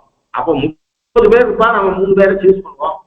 பக்கத்தாத்திலேயே ஒருத்தர் மகா பண்டிதர், நல்ல சித்தர், இவர் அவரை நிமந்திரம் பண்ணல. பின் தெருவில் இருக்கவர், பக்கத்து கிராமத்துல இருக்கவாள்லாம் 3 பேரை நிமந்திரம் சொல்லியிருக்கேன். அப்போ இவர் நினைச்சுக்கிறேன், ஆக்சுவலா இவர் யாரெல்லாம் அந்த பக்கதாத்து மாமா போய் பிராமணாத்தத்துக்கு அதான் நிமந்திரணத்துக்கு வரிச்சேரோ அவெல்லாம் இந்த பக்கதாத்து மாமாவை விட பண்டிதார் இல்லை, பக்கதாத்து மாமாவை விட சிஷ்டால் இல்லை. ஆனா அவருக்கு ஏதோ அபிமானம் சரிதான்ட்டு அவர் மனசுல என்ன இருந்தாலும் தோணும், அவன் பக்கதாத்துலயே இருக்கணும், அவன் பங்காளி இல்லை, நம்ம இவர் கூப்பிடவே மாட்டேங்கிற. மற்றவாள்லாம் பின் தெருவில் இருக்க கோபாலாச்சார நிமந்திரிச்சிருக்க, பக்கத்து கிராமத்துல இருக்க ஒருத்தரை நிமந்திரம் பண்ணிருக்க, நம்ம பக்கத்தாத்துலயே இருக்கோம், நம்ம இவர் பிராமணத்துக்கு கூப்பிடல அப்படின்னு மனசுக்குள்ள அவர் நினைச்சிட்டு இருக்கு. கடைசி 3 பேர் சொன்னாரு. அதுல யாருக்கோ ஒருத்தருக்கு தீட்டு வந்துருக்கு.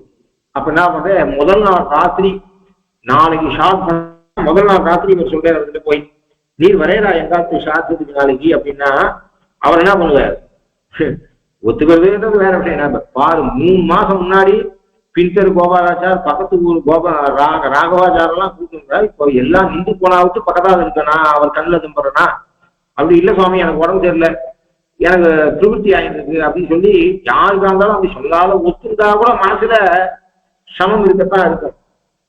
ஏன்னா நான் கல்வி உடையனா இருந்து என்னை பக்கத்தாவது பிரார்த்திக்கல, வேற வழி இல்லாத போது என்னை முதல் நாள் ராசி பிரார்த்திக்கிறேன், உமார வர முடியுமா, சாதனை அப்படி கொடுக்குமா அப்படின்னு என்ன வருமோ பகவான் அப்படி நினைக்கவே இல்லை. இவன் இத்தனை வருஷ காலம் இவன் முதலையோட சண்டை போட்டுருந்தான், கூட இருக்கிற ஜனங்களெல்லாம் காப்பாத்திடும் அப்படின்லாம் நினைச்சிட்டு இருந்தான். கடைசியா வேற வழி இல்லாத என் காலில் விடுறான்னு பகவானும் அப்படி நினைக்கிறது இல்லை. ஆகையினால அவன் உடனே காப்பாற்றான். இவன் நம்ம வருஷ சகசிரம் இவன் நம்ம கூப்பிடல, இப்ப கூப்பிடறானா, நாம ஒரு 10 நாள் கழிச்சு போலாம், இப்ப இத்தனை வருஷமா திண்டாடணும், ஒரு 10 நாள் திண்டாட்டமே அப்படின்னு பகவான் நினைக்கல. அப்போ பகவான் அப்படி நினைக்கூடிய இல்லை. குழந்தை அவன் கஷ்டப்படுறானா உடனே அம்மா நம்ம உடனே டாக்டர் இவன் கூட்டு போய் காமிச்சானா, நமக்கு சரியா ட்ரீட்மெண்ட் கொடுக்குறானா, இவனுக்கு என்ன சாதம் கேட்ட உடனே போடுறது, நாம இன்னும் 1 மணி நேரம் பட்சினியில குழந்தை இருக்கட்டும் அப்புறம் இவனுக்கு சாதம் போடலான்னு அம்மா நினைக்கிறது இல்லை, பகவான் அப்படி நினைக்கிறது இல்லை. அப்ப எப்படி தன்னால தன்னை காப்பாற்றிக் கொள்ள முடியும், தன்னுடைய கூட்டத்தாரால தன்னை காப்பாற்றிக் கொள்ள முடியும் என்கிற எண்ணத்தை இழந்து அவன் சரணாகதி பண்ண நினைச்சானோ அந்த க்ஷணத்துல அவனை சொல்ற சதுநாகவர ஸ்ரீமான் அப்படின்னு சொல்ற. இப்ப சரணாகதி பண்ண வேண்டும் என்ற எண்ணம் வந்த க்ஷணம் தான் அவன் செல்வனாதான்.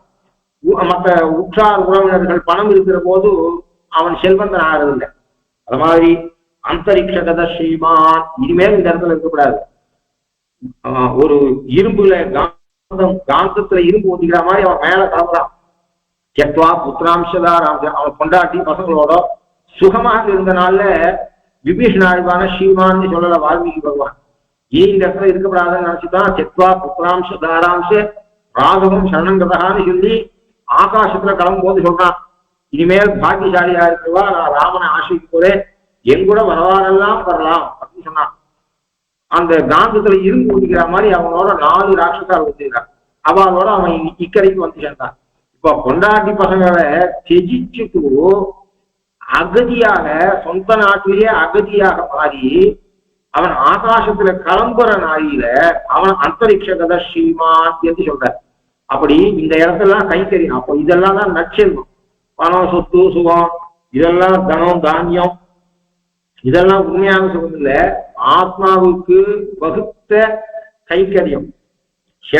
ஞானத்தை பெற்று சேஷ புத்தியை ஆசைப்பட்டு சேஷ புத்தியில ஈடுபடக்கூடியதான் தெரிஞ்சிடும். அப்படிப்பட்ட நற்செல்வம் கிருஷ்ண கைக்கரியம். கிருஷ்ண கைக்கரியம் கொண்டவனுடைய இந்த நற்செல்வம் என்கிற சொல்லு போன பாசுரத்தினுடைய ஆரம்ப வரி, இந்த பாசுரத்துடைய ஆரம்ப வரி. இது ஆராய்ச்சி பண்ணி விரிவாச்சாரிய கிருஷ்ணன் தன்னுடைய தோலை இவன் தோல்ல போட்டு நடப்பான். அப்படிப்பட்ட அந்தரங்க கைங்கரியம் பண்ணக்கூடியவன். அவனுடைய தங்கையே நற்செல்வன் தங்காய், நீ அவன் கிருஷ்ணனுக்கு அவனிடத்துல எவ்வளவு ஆசையோ அவ்வளவு ஆசை அவன் தங்கையான ஒரு இடத்துல எங்களுக்கு. நற்செல்வன் தங்காய் பனித்தலை வீடனின் வாசல் கடப்பற்றி, மேல் வருஷம் வெள்ளவிட கீழ் பால் வெள்ளவிட நடுவு வால் வெள்ளவிட நிற்கையாலே தெப்பம் பற்றுவாரை போலே நின் வாசல் கடையில் தண்டியத்தை பற்றி கிடக்கிற. எப்படியானா குலசேகராழ்வார் பெருமாளை சேவிக்க போகும்போது மாயோனை மனத்தூணே பற்றி நின்று என் வாயார எத்துகளோ வாழ்த்தினால நீச்சல் தெரியாதவன் படிக்கட்டுல இந்த அம்மா மண்டபத்துலாம் இது கட்டியிருப்பா, ஒரு தட்டி மாதிரி கட்டியிருப்பா. அதை ஒரு படிக்கட்டு அதை பிடிச்சிட்டு காதையில தீர்த்தாவானோ என்னோ பெருக்கெடுத்து ஓடுறது. அப்ப தடாம இறங்க மாட்டான், குடிக்க மாட்டான். அந்த ஓரமா படிக்கட்டுல அவ தட்டி கட்டுக்கால அந்த கொம்பு பிடிச்சிட்டு தீர்த்தா மாறுவான். அது மாதிரியாக அம்மா மண்டபத்துல நீச்சல் தெரியாதவன் கொம்பு பிடிச்சிட்டு தீர்த்தா மாறியவையாக இது ஒரு வெள்ளம். பகவானுடைய ரங்கனுடைய திருமேனி என்பது ஒரு அமுத வெள்ளம். அதுல அடிச்சுட்டு போகக்கூடாது. என்பதற்காக மாயோனை மனத்தூணே பற்றி நின்று என் வாயார என்று வாழ்த்தினாலே நீ எங்க வந்து பாரு, நாங்க ஒவ்வொருத்தரும் வீட்டுக்குள்ள வெள்ளம், வெளியில பனி வெள்ளம், உள்ள பால் வெள்ளம், எங்க மனதுல மால் வெள்ளம். யார் யாரும் அடுக்குமொழி பேசினவுடனே ஓட்டு போட்டுடுறா தமிழ்நாட்டுல. எப்படிப்பட்ட அடுக்குமொழிகள், என்ன அழகான ரசனை. இதை ரசிச்சவாக இல்லை. நம்ம பெரியவாருடைய ஸ்ரீசுக்தியை ரசிச்சுவாங்க, மற்றது எதுவுமே ரசிக்காது. ஆகினாலே தண்டியத்தை, தண்டியம் என்று சொன்னால் கால்பால், அது மாதிரி சட்டம், இந்த கதவுல நடுவுல பழைய காலத்து கதவு, கிராமத்து கதவுலாம் பார்த்தா அந்த தனித்தனி பிளேட்டா இருக்கும். அதை ஒன்று சேர்க்கறதுக்கு 3 இடத்துல மேல ஒரு குறுக்கு சட்டம் இருக்கும், நடுவுல ஒரு குறுக்கு சட்டம், கீழே ஒரு குறுக்கு சட்டம். நீ வெளில வந்து பாரு எங்க சீனை, ஒருத்த கால்பாலை பிடிச்சு நின்றுட்டு இருக்கோம், ஒருத்த அந்த வாச கம்பத்தை பிடிச்சு நின்றுட்டு இருக்கோம், ஒருத்த இந்த தண்டியத்தை பிடிச்சு நின்று இருக்கோம். அப்படி நாங்கள் நின்று கொண்டிருக்கோம். பனித்தளவீழலின் வாசல் கடைபற்றி சினத்தினால் தென்னிலங்கை கோமானை செற்ற மனத்துக்கினியானை பாடவும் நீ வாய்கிறவாய். சினத்தினால், கோபத்தினால் தென்னிலங்கை கோமானை, தென்னிலங்கை வடக்குல ஒரு இலங்கை இல்லை, அதனால அழகிய இலங்கை, தென்னிலங்கை கோமானை செற்ற, அதுக்கு அரசன் கோமான் ராவணன், அவனை செற்ற. செற்ற அப்படின்னு சொன்னா அடிச்சான் போயிட்டான் அப்படி இல்லை, சித்திரவதை பண்ணி. சிதசரகிருதலவன தசமுக முக தசக நிபதன புனருதயதர கலித ஜனித தரதரண ஹரிஹய நயன நளின வனருச்சி கச்சித நிபதித சுரத்தரு குசும விததி சுரபிதர தபசா என்று சுவாமி சாய்க்கிறாரு. அப்போ சிதசரகிருதலவன சித்திரவதை பண்ணி, அதான் எப்படிப்பட்ட பாகவதாச்சாரம், எப்படிப்பட்ட பொண்ணுகிறோம். இன்னொன்னு அப்பயும் ஒரு ஆப்பர்ச்சுனிட்டி, இந்த சித்திரவதையை கண்டாவது காலில் விழுந்தா காப்பாற்றலாம் என்கிற எண்ணம். அப்போ என்ன பண்றா, அடிக்கிற அத்திர அரக்கன் முடி 10 முறை பொத்தென உதிர்த்த திரளோன் என்று சொல்ற ரீதியில அடிக்கிறான். அப்போ தேவதைகள்லாம் என்ன பண்றான்னா, பெருமாள் அவன் கழுத்துல அம்பு போடுற கொத்தா பனங்கனி உதிர பருமுதி, பனங்கனி. இதெல்லாம் கிராமத்தை பார்த்து, கிராமத்துல கொஞ்ச நாள் வாழ்ந்தாதான் இலக்கியங்களை, ஆழ்வார் ஸ்ரீசுக்திகளை, நம்ம பெரியவாருடைய ஸ்ரீசுக்திகளை அனுபவிக்க முடியும். பனங்கனி உதிர பாம்பு நேர் சரத்தால், பனங்கனி உதிர பருமுடி உதிர, பனங்கனி போல பருமுடி உதிர வில்வளைத்தோன் என்று கலியன் சாய்கிறார். பனை மரத்துல ஏறி பணம் தான் உரப்பா இருக்கும், அதை நீ கையால இந்த தாறு, எப்படின்னா வாழைத்தாறு மாதிரி பணம் தாறு இருக்கும், அதுல அங்கங்க பணங்காரு இருக்கும். நீ கையால அதை உடைக்கவே முடியாது. அதை வெட்டி கயத்தார கீழே இருக்குன்னா துதிக்காலால உதச்சாதான் அந்த பனங்கனி வெளில வரும். ஆனால் அந்த கொலைய மேலேந்து தட்டி அவன் கயத்தால இறக்காத அங்க மேலேந்து அப்படியே தொப்புல கொலைய கீழே போட்டானா, பனைமரத்துல இருந்து கீழே விழுந்த உடனே அந்த கொம்பு மட்டும்தான் இருக்கும். ஒவ்வொரு பனங்காவும் அந்த வயல்ல ஒவ்வொரு இடத்துல உருண்டு போய்விடும். அத மாதிரி அத்திர அரக்கன் முடிப்பத்தும் பானு நேசரத்தால் பனங்கனி போல பருமுடி உதிர வில்வளைத்தோன் என்று கலியன் சாதிக்கிறார். அப்படியும் அடிக்கிறான். அப்போ பெருமாள் அடிக்கிற, அவன் தலை கீழே உள்ளது. அப்ப சந்தோஷத்தால தேவதைகள், அவனால நலியப்பட்ட தேவதைகளுடைய கண்ணெல்லாம் விரியிருக்கு சந்தோஷத்துல. உடனே பார்த்தா அவனுக்கு தலை முளைக்கிறது. அப்ப அந்த சந்தோஷம் குறைஞ்சி அவர்கள் கண்ணை மூடுகிறார்கள். அப்ப என்ன ஆகுதுன்னா, பிளாஷ் லைட் மாதிரி இருக்கு. ஒரு கிரிக்கெட் ஸ்டேடியத்துல ஃபிளட் லைட் போட்ட மாதிரி இருந்தா அந்த ஃபிளட் லைட் ஃபிளிக்கர் ஆகிற மாதிரி ஆயிருக்கு அந்த போர்க்களத்துல. அப்போ ஆனாலும் அங்க என்ன பண்ணுவான், ஃபிளட் லைட் எல்லாம் சரியா ஒர்க் ஆகல, day night match, flood light flicker ஆனா நிறுத்திடுவா, அதை ரிப்பேர் பண்ணிட்டு தான் பண்ணுவா. இங்க ரிப்பேர் ஆகல. ஏன்னா 1000 கண்ணுடைய இந்திரனுடைய கண் சிதசரகிருதலவன தசமுக முக தசக நிபதன, இவனுக்கு 10 தலை உந்து வாங்கிருக்கு. 1000 கண்ணனான இந்திரனுடைய கண்கள் மூடி திறக்கிறது. இந்த 10 தலை உதிர முளைக்க அவருடைய 1000 கண்கள் மூடி திறக்க இப்படி இருக்கு. ஃபிளட் லைட் ஃபிளிக்கர் ஆகிற மாதிரியாக இருக்கு. கடைசியில தலை முளைக்காத போது அந்த ஃபிளட் லைட் எப்படி இருக்கும், ஃபிளிக்கர் ஆகாது, அப்படின்னு நிற்கும். அந்த நாளில தேவதைகள் எல்லாம் புஷ்பத்தை தூவ அவனுடைய ரகமானது நகர்ந்தது, வெற்றி கொண்டான் ராமன்றதை வர்ணிக்கிற ரீதியில. அப்போ சீதர் அப்படின்னா நான் சித்திரவதை பண்றதுக்கு 2 காரணம். இவ்வளவு பாப்பி அந்த அது ஒண்ணு, இன்னொன்னு ஆப்பர்ச்சுனிட்டி கொடுத்து கொஞ்சம் கொஞ்சமா அடிச்சா அப்பயாவது சரணாகதி பண்ணுவானா. ஏன்னா அப்பயே என்ன சொன்னா, ஆஸ்வாச நிதியாகி ரசிச்சந்தி, நீ போய் உன்னை எக்யூப் பண்ணிட்டு நிதானமா வா, நீ ரொம்ப டயர்டாயிட்டு இருக்க, இப்ப நான் உன்னை அடிக்க முடியாது, தர்ம யுத்தத்துல இப்படி அடிக்கிறது நியாயம் இல்லைன்னு சொன்னான். அப்ப அந்த ஆப்பர்ச்சுனிட்டி கொடுத்தும் அவன் நனமயத்து இது என்று சொன்னான். அது வேற விஷயம். அப்படி சினத்தினால் கோபத்தினால் இலங்கை அழகிய இலங்கை, தென்னிலங்கைனா ஸ்ரீலங்கா, இன்னைக்கும் கூட ஸ்ரீபாரதம்னு சொல்றதில்லை, அந்த செல்வ செழிப்பு அனுமார பாக்குறாரு அவனை போய். ஐயோ இப்படிப்பட்ட ஐஸ்வர்யமா, இப்படிப்பட்ட விரக்தனான அந்த விரக்தனான அனுமாருக்கே யாருக்கும் ஏதோ ஒரு இருந்தா போறோம், ஒரு பாய் இருந்தா போறோம், பெட்டுவானா ஏதோ ஒரு வீடு இருந்தா போறோம், மழை வெயில் மேல விழாம இருந்தா போறோம் நினைக்கிற ஒரு மாளிகையை பார்த்து அதிசயித்தான்னா எப்படி இருக்கும்? இப்படி விரக்தனான திருவடி என்ன பண்றான்னா அந்த ஐஸ்வர்யத்தை பார்த்துட்டு, அரண்மனையை பார்த்துட்டு, அங்க தேர் நிக்கிறத பார்த்துட்டு, அதாவது புஷ்பக விமானம் நிக்கிறத பார்த்துட்டு, செல்வ செழிப்பை பார்த்துட்டு, பெட்ரூமை பார்த்துட்டு, அவன் படுத்துட்டு தூங்குறத பார்த்துட்டு, ராவணன் படுத்து தூங்குறத பார்த்துட்டு, அவன் எப்படி மாஷராசி பிரதீகாரம் சொத்தெல்லாம் இருக்கும், அழகு இருக்காது, காம்பீரியம் இருக்காது. அப்ப நினைக்க இவன் கணக்க இந்த அதர்மம் கணக்க லோகத்தை பலன் கொடுக்காது என்கிற பட்சத்திலே முற்பகல் செய்யும் பிற்பகல் விளையும். இந்த ஸ்திரீ விஷயத்துல தப்பான புத்தி வந்துட்டு ஒருவேளை பண்ணிட்டான் தப்ப, இந்த தப்புக்கு அதர்மம் பண்ணி தப்பிச்சுக்கலாம் என்று ஒரு நியமம் இருந்தால் கூட தப்பிச்சு கொள்ள முடியாது, அது வேற விஷயம். அதர்மம் பண்ணாலும் தப்பிச்சு கொள்ளலாம் என்கிற ஒரு நியதி உலகத்துல இருக்கிற பட்சத்துல இவன் இந்த லங்கையை மட்டும் ஆளப்பட வேண்டியவன் அல்ல, இவன் மேல் உலகத்தையும் ஆளப்பட வேண்டியவன் என்று சொல்றான். அவனுடைய மெஜஸ்டிக்கான அந்த பாடி படுத்து இருக்கிறது. மாசராசி பிரதீகாசம் விஸ்வசந்தம் புஜங்கவது காங்கே மகவித்தோயாந்தே பிரசுப்தமிக குஞ்சரம். கால கையை நீட்டு படுத்துட்டுனா பாம்பு மூச்சு விடுற மாதிரி, அதாவது உளுந்து கரு உளுந்து இருக்க பயிரிட்ட உடனே அதை அப்பாரமா கொட்டி வச்சிருக்கான். வெயில் காய்ந்து மினு மினு மினு மினு இருக்கும் கருப்பு உளுந்து. இந்த கருப்பு உளுந்து சூரிய கிரணம் பட்டா மினுமினுக்கிற மாதிரி தேஜஸ் இவன் உடம்புல, மினுமினுக்கிறது தேஜஸ். கருத்த உடம்பு ராவணது தேஜஸ் மினுமினுக்குது. கருப்புல அழகா இருப்பா, ரொம்ப அழகா இருப்பா, கருப்பா இருப்பா, திரும்பிட்டுனாதான் நல்லா இருக்கும். ஷிஃப்டாக இருப்பா, வைதிகால வெள்ளை விளையில இருந்து திரும்பிட்டு அப்படிதான் அழகாவே இருக்க மாட்டான். கருத்த திருமையில இருக்கணும், ஆச்சாரம் இருக்கணும், சோபை இருக்கணும். அவளுக்கு இருக்கிற சோபை வெளுப்பா இருப்பாளுக்கு வராது. ஆகையினால் அந்த திருமணம் கூட பளிச்சுன்னு தெரியும். அது மாதிரியாக கருத்த உடம்பு உளுந்து கரு உளுந்து அம்பாரம் கொட்டின மாதிரி இருக்கு. மெத்தையில படுத்துட்டு இருக்கான், பக்கத்துல மண்டோதரி படுத்துட்டு இருக்கா. நல்லா ஓடும் போது எல்லாம் எக்ஸசைஸ் பண்ணும் போது ஏன் சொல்றான், ஹார்ட்டுக்கு வேண்டிய அளவுக்கு தான் அது சுருங்கி விரிக்கும். நீங்க வாக்கிங் போனாங்கன்னா ஹார்ட்டுக்கு எக்ஸசைஸ் வரும்.